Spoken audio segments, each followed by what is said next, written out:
Okay, so I'm very excited to share with you finally, after all of these weeks, my interview with Kim D. So basically, a few weeks ago, I interviewed Kim D with 10 questions. So it was a mix of questions from our listeners, my listeners, and questions that I put together myself. So I will be playing the audio version of that interview. The interview is currently available under Kim's Patreon. If you are more of a visual person, there is a clip of Kim D with her friend Barbie that is also part of that interview.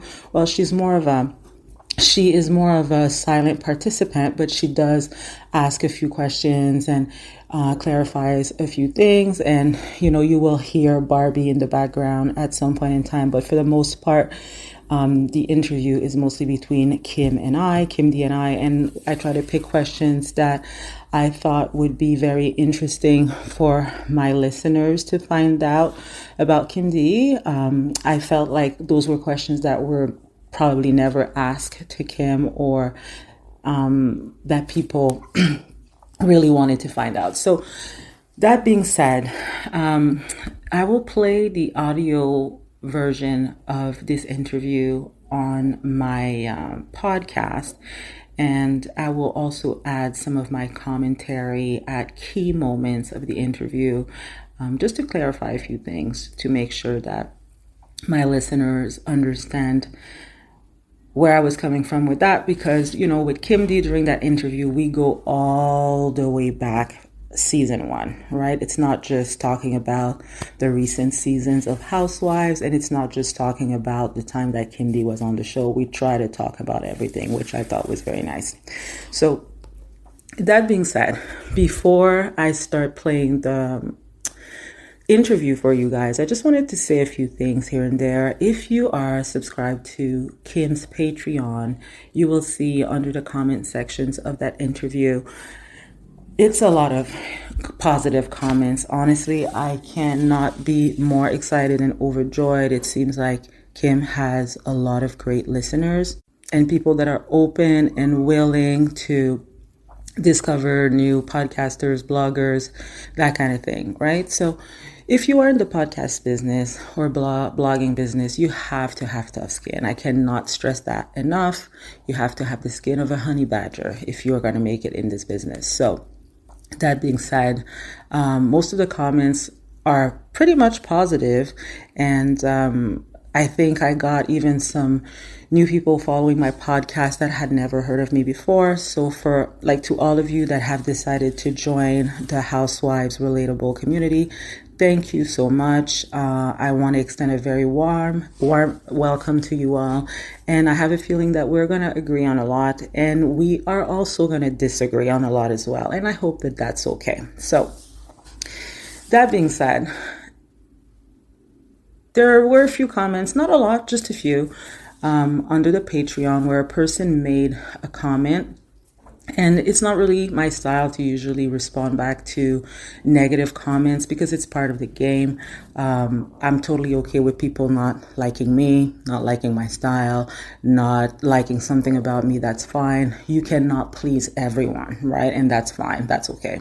However, there is one thing that I have a little bit of a problem with, is when people are implying that what I'm talking about is not something factual. For some reason, that is my trigger. So whenever someone says that what I'm talking about is not factual, I always extend to that person directly, right? Because I don't hide behind anything. Like, I speak my mind. And I just reached out to the person to say, I would be more than happy to provide you with the information that you are looking for, because I did a lot of research when it comes to that, right? And I have it. I have the names. I have the legal documents. I have the docket numbers. Whatever you want, I can give it to you, right? So to me, this is a way to keep communication open and transparent. And, if you want to call me out on something, no problem. I can back it up. So now when the person goes ghost and they don't respond, and they just want to insist on the fact that what you're saying doesn't make sense or is not credible, now I know that I'm dealing with a person who is just maybe a planted agitator. Maybe it's a person who is a professional complainer, and it doesn't matter what I'm willing to provide to this person, they will never accept this as a proof. Okay. And it is very important to differentiate facts over fiction. So, I can go toe to toe with people and provide evidence and proof and receipts, like we say in this day and age. But if the person goes ghost and does not respond back to me, there's nothing I can do. I cannot go toe to toe. So to that, I will say, bye, Felicia.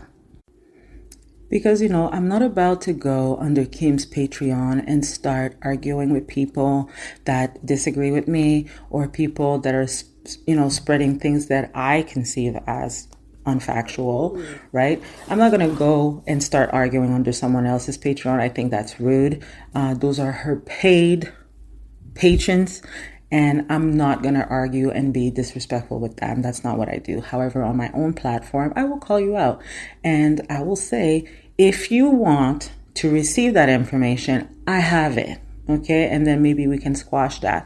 That being said, I also feel like, and all of you guys, that I like Kim D, but I also feel like you have a responsibility as, this is her Patreon. So I'm a big girl. I can handle myself and I can respond directly to the people. But again, I said, I don't think that it's fair that I battle or that I address or argue with her patrons. I think it's rude, right? So I just think that as the person that manages the Patreon, Kim could have easily responded back to that person and just say, no, I'm not skeptical of anything. I asked Stella to speak about this and I appreciate the due diligence, because she did. This is something that me and her talked about. She wanted me to talk about it. I didn't have any intention of talking about it. As I said, I already had my 10 questions prepared for Kim D.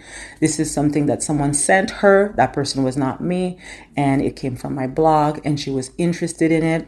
Her and Barbie were interested in it because, as you guys know, or maybe you guys don't know, Barbie has an IT or security background. So a person with her education would appreciate that kind of reporting for sure, right? So they definitely wanted me to talk about this. And I feel like it could have easily been said to that patron in the comment section just to clear things out and just say, no, we asked her to come on. We asked her to talk specifically about this, and we know that diligence has been done. Now, thank you for your comment, honey. No problem. Have a nice day. Something around those lines. And then it clears things up for everybody. So anyways, I just thought I would say that. And also the interview that I did with Kim happened a few weeks before Kim D and Teresa and Louie and Jim Leonard's met at Rails. So it was not done after, it was done before that. And so it is very possible that, we do not discuss about Teresa a whole lot. I did not want the interview to be centered around Teresa and, that kind of stuff. And everybody knows that I am a Melissa fan, but at the same time, I'm not just going to go on someone else's podcast and just gush over Melissa, right? I find that I try to keep it really down the middle, like give a little bit of everything to everyone so everyone feels like, okay, this is an open conversation discussion, and keep everyone happy. So without any further delays, guys, here is the interview between myself and Kim D. I hope you enjoy. We're just going to go a little bit all the way back. So it has to do with the epic Posche Fashion Show. So people want to know, who was the friend that Jacqueline was texting from under the table at your Posche Fashion Show? I've asked Jacqueline this question a number of times, and she said it wasn't just one person, okay? There were a husband and wife that were friendly with Teresa. She's still friendly with Teresa. So I don't want to really out her name, but at the time, I think I might do it in my book. But at the time, she was friends with, more friendly with Jacqueline, and friendly with Teresa also. And so was her husband. Okay. So that's how this inside information was coming out. And what happened was they had told Jacqueline this at least a week before the fashion show, that someone was going to be set up. Okay. that person happened to be at my fashion show also. I know her. I don't think she really meant anything by it. You know, everyone talks smack in this group. And I think that they had Jacqueline so revved up that at first they thought it was Caroline Manzo that was going to be set up because they were saying Kim Granatell was coming, okay? They really didn't know who was going to be set up. They really didn't. But they knew someone. And that's, I think, the fact that they didn't know exactly who, I think that's why they all got so riled. And I think Jacqueline, that's when you see her get so angry at the end. And she's fighting basically with everyone and she doesn't go to the reunion. So it was a mutual friend, a husband and wife. Okay, that's the only hint that I can give you. And to get the true answer of that, you're going to have to read my book because Jacqueline and I we interviewed Jacqueline for my book. And the truth is going to come out there, but I can give you that hint. The best I can do. Okay. I will definitely buy your book. Yes. Thank you. Okay, so another question that people had, they wanted to know, season 1, there's an episode, I think it's the final episode, Jacqueline and Caroline are talking to each other. And Caroline says to Jacqueline that she should feel sorry for Dina and that she knows what Dina is. To which Jacqueline responded, I know what she is. You told me what she is. What exactly is Dina? Okay, so, this is a good question. I got a lot of information on Dina, but when she's so it's the first season, so they were all still okay. Yes. The only thing that it's the final dinner where Teresa flipped the table. Yeah.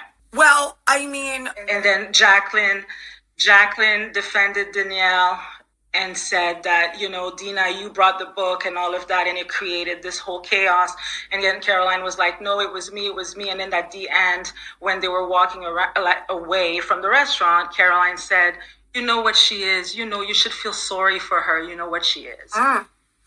Family. You came to me and you were like, I know what she is. Don't you think I know what she is? I know. Jacqueline just reconfirmed everything I already believed about her and knew about her. You were like, feel sorry for her. Feel sorry for her. How can I feel sorry for her when you know what she is? Because you're wrong. It wasn't about me. It was about what was right.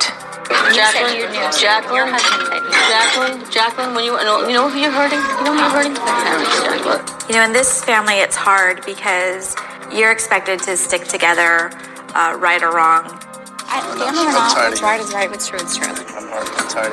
I don't fault her for anything because I know what it stems from. It stems from her good heart. But, you know, this isn't Disneyland. I don't know what it is in Danielle that she sees that is friendship worthy to her, and I have to respect that. Well, she says that to Jacqueline. Yeah, you know, honest to God, I don't really know exactly. I mean, there was a lot of things that they thought about Dina. First of all, Dina was definitely part of the book situation. You know, they were all passing it around at the chateau, all of them, making fun of Danielle. They bullied her. They all bullied her. Okay, so there's no question about that. Danielle was bullied. That's one of the reasons why I was brought to the first photo shoot with them. That's how I met pretty much all of them. I knew Jacqueline, of course, through Danielle. That's because they were bullying her, and she was afraid to go by herself. So I went with her. They put us in a secluded room.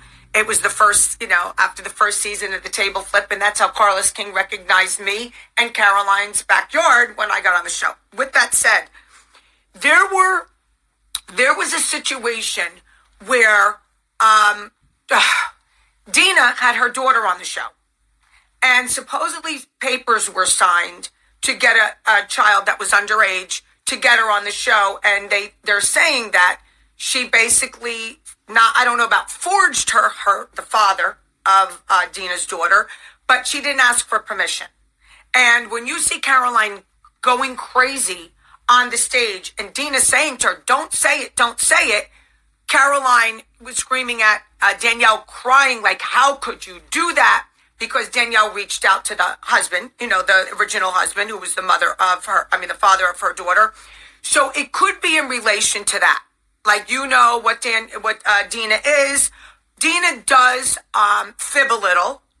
At that time, her and her husband were not doing well, okay?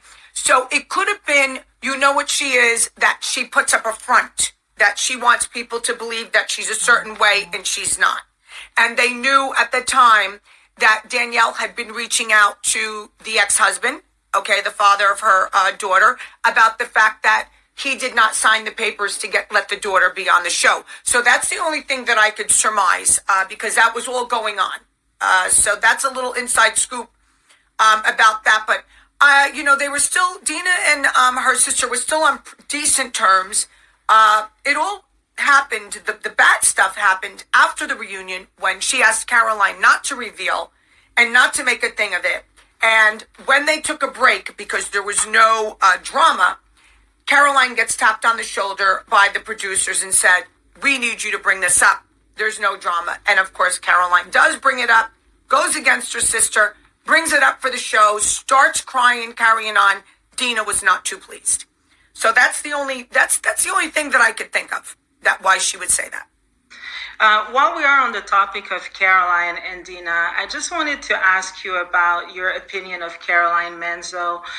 Because, on the show, she is portrayed as very conservative, and she says she's not really fun. Caroline does not dance on table, doesn't do this, doesn't do that. But Teresa, in her book, I think it was her first book, she said something like, Caroline likes to have fun. I think they ordered at some point in time some male exotic dancers with Dina. She said that she's seen Caroline dance on tables when the cameras are not rolling. So I was just wondering, what is your experience with Caroline? And do you think that the viewers have seen the real Caroline? Well, I was close friends with Dina and Jacqueline. I didn't know Caroline that well. I only knew her as Dina's older sister. I thought she was nice and a good mother and respected her because she was one of my best friend's sisters. I met Caroline when Dina was living with her after Dina's first divorce and would invite me over. Caroline started inviting me to her yearly all-girl Christmas party. One year they had male strippers there, dressed in Santa hats. It was hilarious. She, I know her. I don't know. I've never met Caroline, but we got along in the beginning. No, I mean, I have to say I've hung out with Caroline and I've seen her have a good time. I have. I'm not going to say what I saw her doing, but I did see her having a good time. So I was like, wow. I was shocked when I saw it. I was like, wow, that's Caroline.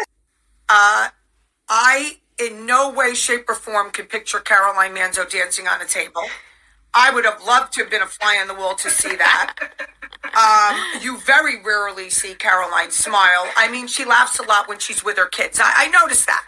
When she's with her daughter and her son, more her son, she's laughing and having a good time. Caroline and I really never meshed. I mean, I think she puts her nose down to people. I am going to be doing a YouTube live, going to tell you the whole story about what happened on that island, okay? About what happened once she got there, when she went to do the show with brandiglanville. There was something that took place before all of that happened, which made her feel uncomfortable. I'm going to be going through all that, so I'll let you all know when the live. Caroline Manzo, to me, does not even have a personality. I think that what you saw on that show is what Caroline Manzo is really all about. When she bullied Danielle, I think she's judgmental. I think that her life is not what she made it appear, just like Dina's life wasn't the way she made it appear.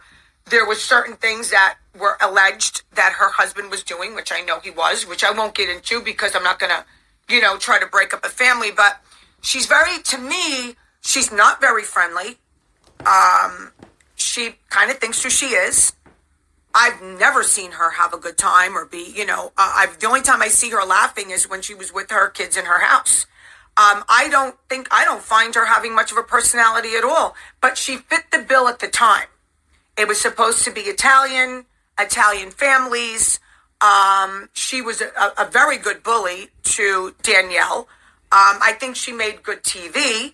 But I think a lot of stuff is going to come out now, which reveals that she's really not a team player. And I think it was a perfect time for her to get off the show. That's what I think. But I can't even imagine her dancing on a table. No. I would like to question Teresa on that. No. Okay. But Caroline also said at the reunion to Andy, I don't know if you recall, she said, I've gotten lap dances like with my husband at the strip club.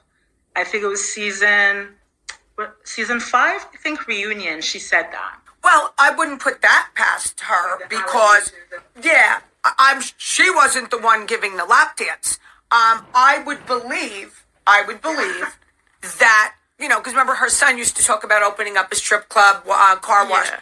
I could believe her that her husband wanted her to go to a strip club and she went and he got lap dances I would believe that because I think that she would try to do that to please her husband. That's something I would not do to please a man or a husband. I would be like, you want a lap dance, honey? Go get your lap dance. I really don't care. I'm not fond of that kind of shit, but I'm not going there sitting next to you getting a lap dance. I don't do that. I don't judge her. I think I give her kudos for doing that. I do. If she did it, good for you, Caroline Manzo. Thank God you loosened up a little bit. That's all I can say and I do believe her. I don't think she would make something like that up because she wouldn't even want, I can't even imagine her being proud of that, but I'm proud of her. I think it's a great thing. Thank you. So, she's laughing. People want to know what is the backstory between you and Jennifer Dalton and your feud on the show. What can you tell us about that? So Jennifer Dalton, when they were looking for friends for Teresa, okay, they already knew I was going to be there, so they bring on this random, I felt ghetto-ish girl, Jennifer Dalton. Her claim to fame was that she was very close friends with Little Kim. Okay? So she comes onto the scene and I look at her and I'm like, I've never seen this girl before. This is not somebody who's a close friend of Teresa. I think Teresa met her out somewhere or whatever. And I felt that she talked really funny. She was a weird looking chick. Some of the clothes that she was wearing were a little odd, very, street gangsta.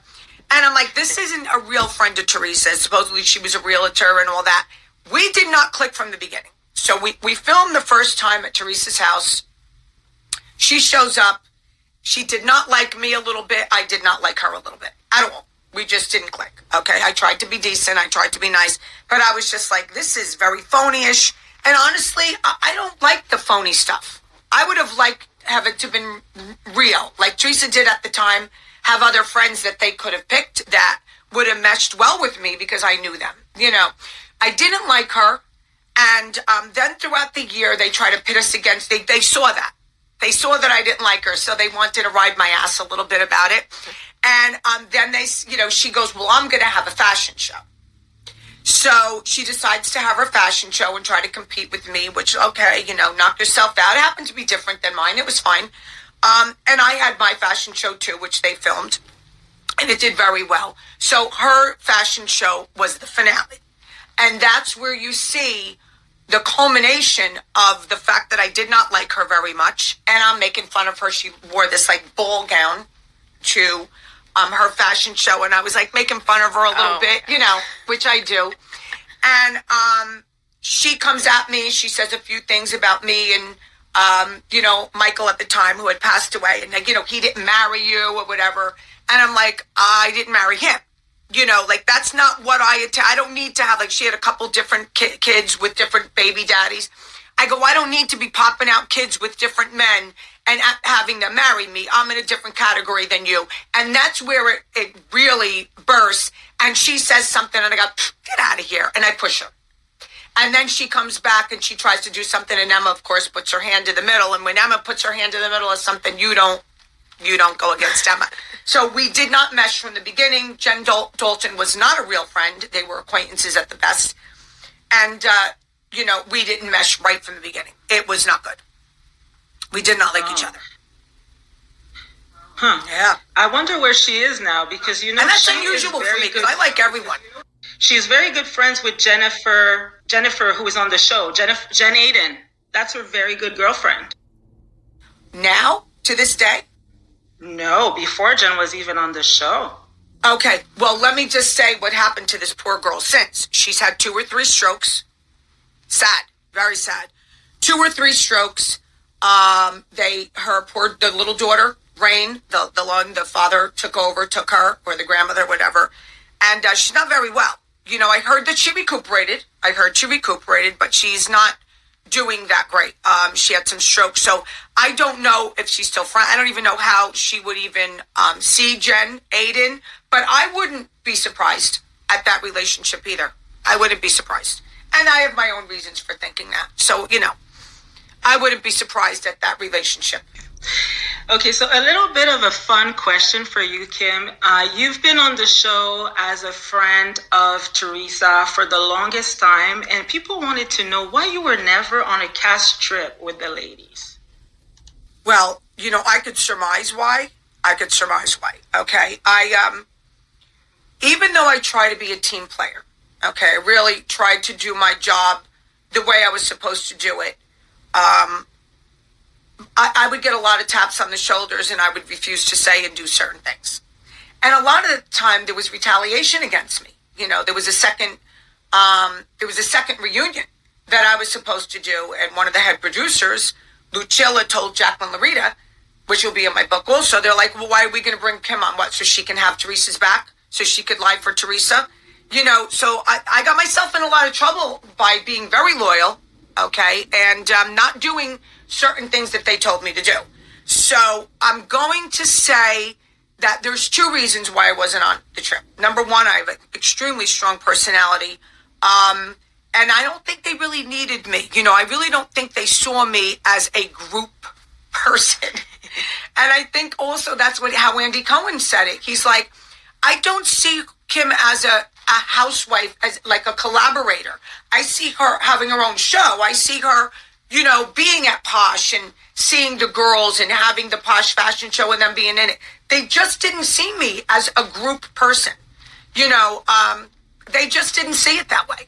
So that's why, to be honest with you, and I'm going to be very honest with you, I wouldn't have gone unless I was under contract to go. I am not one to do girls' trips, really. And they, you know, remember, they went in RVs.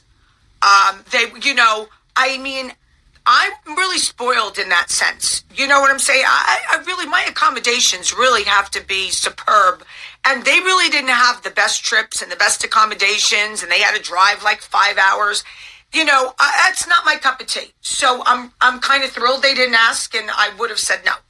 So, yeah, it's just not my thing. You know, I don't even like when I love hanging out with my friends, but I really kind of stay away from, let's per se, girls' trips where you have to drive 5 hours to get there or whatever. It's not my gig, you know, so I'm glad they didn't invite me. And I don't think they thought I was more of a collaboration type character. Now I wanted to talk about the Posche Fashion Show. Just a quick question. You know, you're at that table with Teresa and Greg Bennett and Jacqueline. And then we have Daniellestaub sitting with Kim G with, I think, Monica Chacon. So how much of that was your decision? Or was it your decision or production's decision to sit Danielle at a different table? Well, my decision, and I'm going to bring my significant other into this, okay? I don't recommend people to listen to their significant other. He didn't ask much of me, but because I hung out with Danielle, with him when I first met her, and he saw some of her actions, he's an old-fashioned guy, he asked me politely not to film directly with her. He was a businessman, you know, family type guy. And he was like, I really don't like the reputation. Like, I'm not telling you, you can never speak to her. I'm not, because he wouldn't dare. But he really didn't want me to be seen on camera just with Danielle. Okay. So with that said, Danielle comes to me and she said, can you get Kim Granatell, who was my sister-in-law, can you get her to film with me? She has a lot of money. She's fun. I'd love to meet with her. And I said, of course. I asked Kim, will you be on it? Kim says yes. Now, Kim and her become friends. They film together. I'm filming more with Teresa and Jacqueline. Really more my cup of tea. Really become good friends with both of them. I'm still very close with Jacqueline. Okay. I go to my fashion show. I had done all the seating. Yes, I did put Danielle at Kim's table because Danielle and Kim were filming together. They were friends. And I did put Jacqueline and Teresa at my table. We were friends. I did not put them directly across from me. Okay? Carlos King comes in before I get there, and he has in his mind what he wants. He was brilliant. He was a brilliant producer. We were number one at the time. So he rearranges all my tables. People were waiting online, trying to find their table. All the tables were screwed up. My mother's friends were all carrying on because they belonged to the club and they had their table set.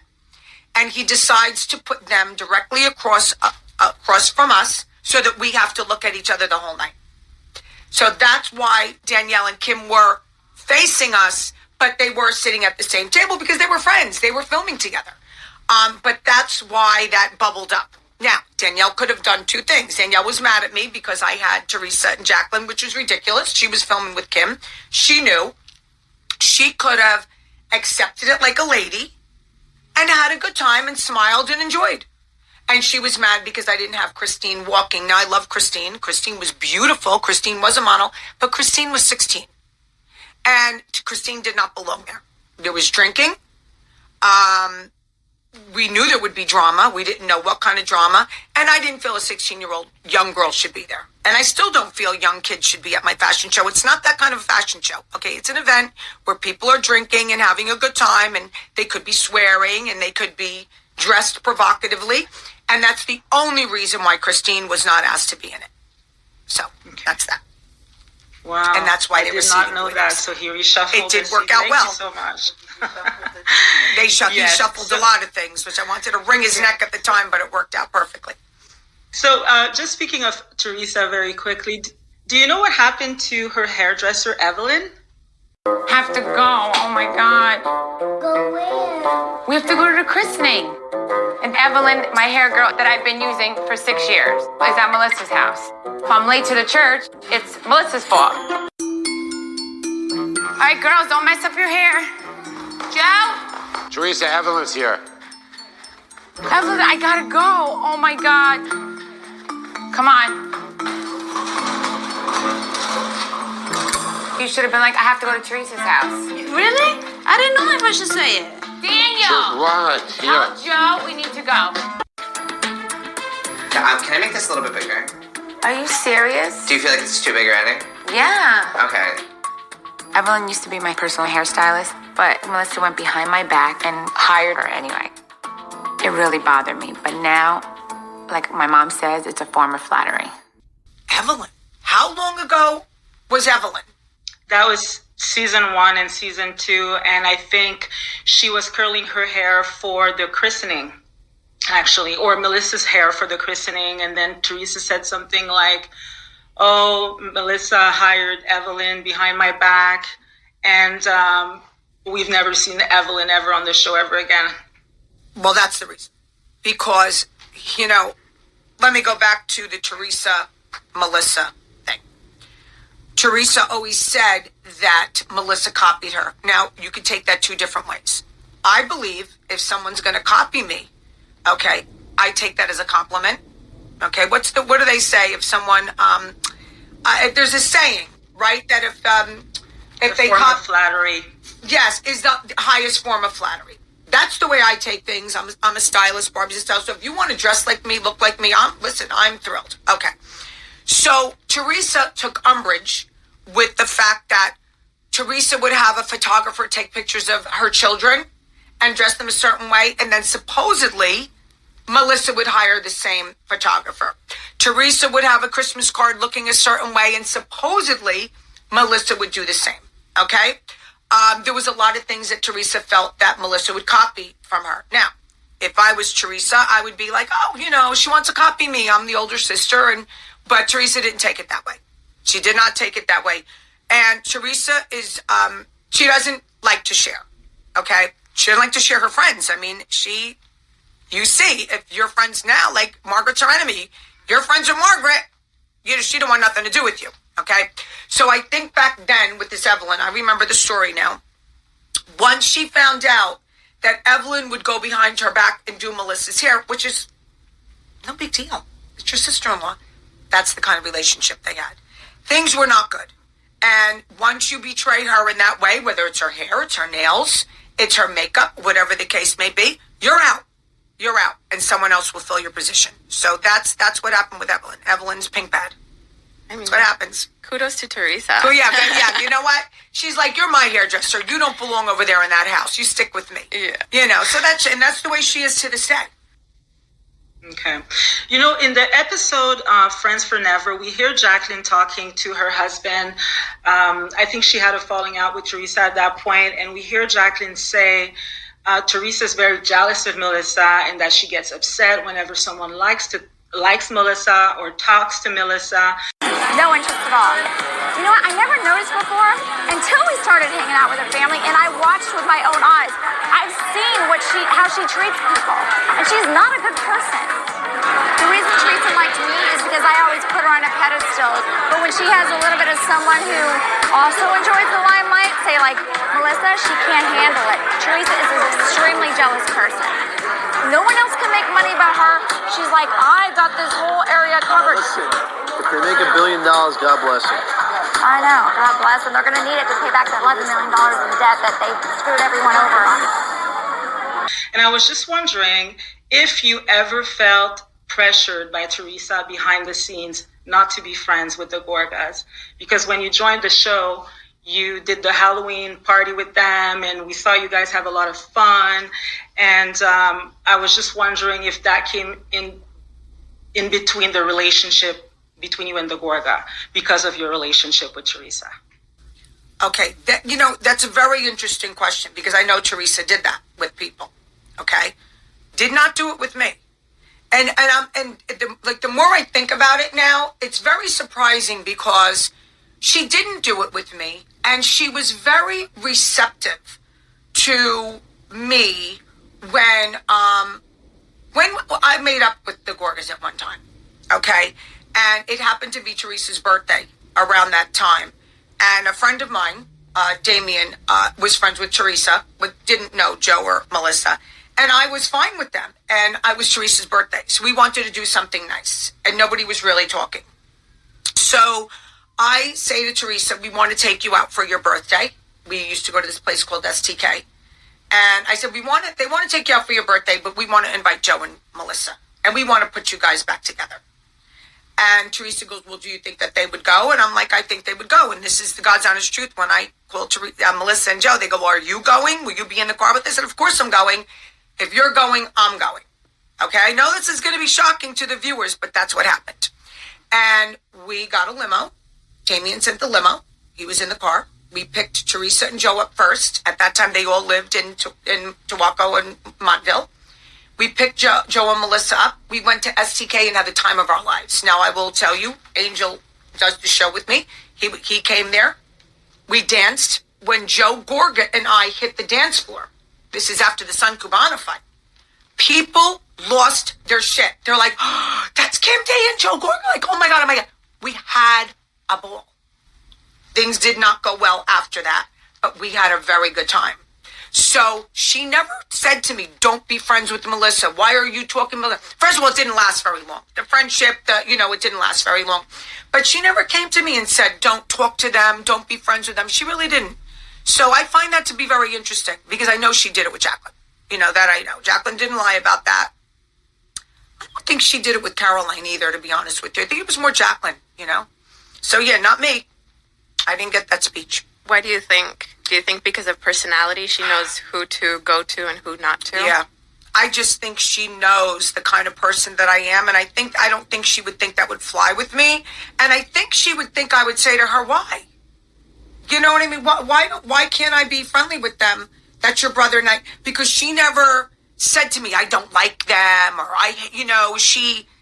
so why I would be like, well, I don't understand. Why do you have a problem with that? So I think that could be the reason, Barbie. I think that's definitely the reason. She's intimidated by alpha females? Yeah, I don't know if I intimidated her too much. I just think she knew that was going over the line with me. Yeah, I think she knew that's going over the line. Thank you, Kim. I only have one more question, and it's kind of an easy one. Okay. You don't have to answer if you don't want to, because I know you're probably going to have one of the twins on your show. But people wanted to know if you know Victoria Gotti at all. If you have a relationship with her or if you know her. I do not. And it's really weird because so many people ask me that because they feel that we kind of have the same type of personalities.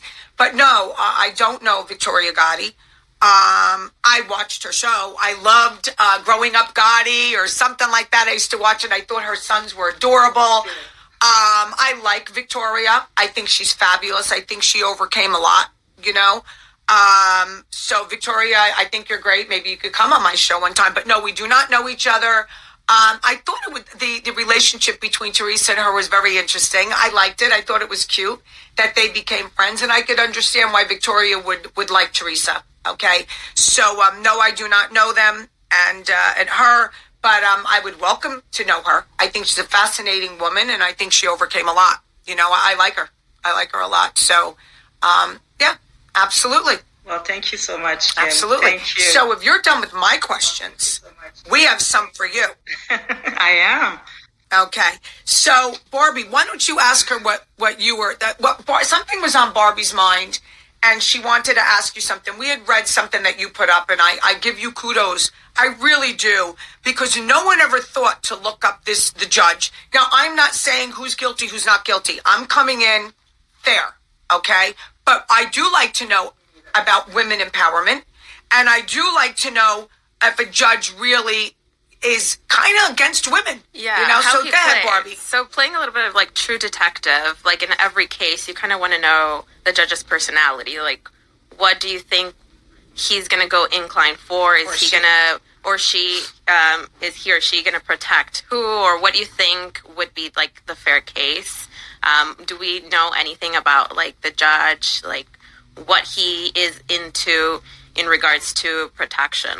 Right. So when it comes to that situation, I'm going to say this. So I was able to find 3 different cases in the New Jersey family court system where women were told similar things by the court, and the court was led by the same judge involved in Louis' case. So to make a long story short, that judge, who happens to be a woman as well, told the women that they were not credible. And had either their temporary restraining order extension denied, or they lost some of their visitation rights and custody of their children temporarily. So in one particular case, and that case kind of spoke to me a little bit more, is the dad was being aggressive with the kids. And every time he was in their presence, he would speak poorly of the mother to the children in an effort to pin them against the mom.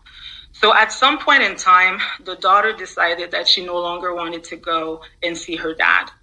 So the mother was kind of stuck between a rock and a hard place. And she kept the daughter at home while the son would hesitantly still go visit the dad. So the mother got slammed in court for alienation. The father was able to obtain make-up time by the court. And for the next 6 months, the mother only got to see her kids once or twice a week.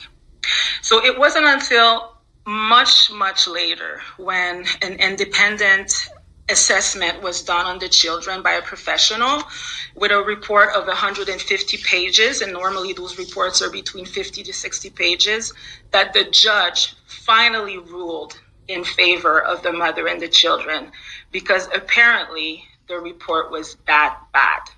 So we can only imagine the damage that something like this had on the kids. Yeah. So that's it, guys. That's all I have for this week. Thank you so much for listening. I hope you enjoyed the questions and the interview between myself and Kim D. You can always follow me on my Instagram at relatable_Stella. Everywhere else on my YouTube and Podbean and podcast, it's Housewives Relatable. You can also follow me on Twitter at Housewives Relatable. And don't forget to subscribe to the blog at housewivesrelatable.substack.com. And thank you, as always. Be a fan, not fanatical. Ciao!